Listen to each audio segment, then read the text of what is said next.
Tonight, the Hillsborough County State Attorney announcing a new crackdown on domestic violence abusers who have guns. New at 6, ABC Action News anchor Paul Legrone is here with why current laws may not be good enough. Paul. Yeah, Jameson, you know, this really comes down to enforcement. I mean, how else do you explain numbers like this? 56% of domestic violence homicides in the state of Florida from 2006 to 2012 were committed with a gun.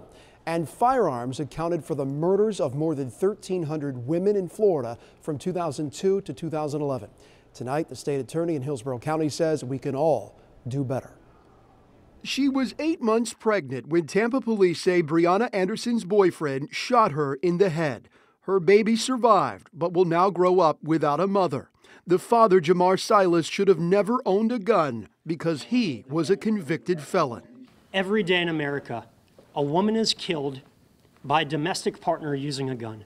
Brianna's story, one of the examples Hillsborough County State Attorney Andrew Warren used when he announced a new push today to aggressively enforce existing laws, keeping guns out of the hands of domestic abusers. Laws he admits are only as good as the enforcement. Unfortunately, inconsistent enforcement of these laws has allowed abusers access to firearms. Warren is promising to take guns away from defendants charged with domestic violence and step up the legal chess match against alleged abusers. We will simplify the prosecution of domestic abusers by imposing additional charges or conditions, which become pivotal when victims become reluctant to testify. But now there are forces in Washington working against local law enforcement. Congress just passed a bill that would force all 50 states to honor concealed carry permits from other states, essentially allowing domestic abusers the ability to carry their guns into another state.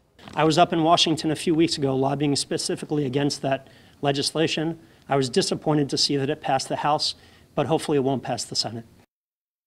The law only goes so far. That bill, by the way, not likely to pass the Senate. And while current law does require people with active restraining orders to surrender their firearms, critics point out that that's really based on an honor system in which the accused abuser can simply lie about having guns. Jameson.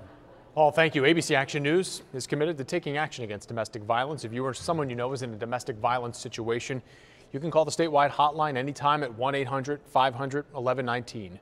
We've also posted information on our website, Facebook page, and on Twitter.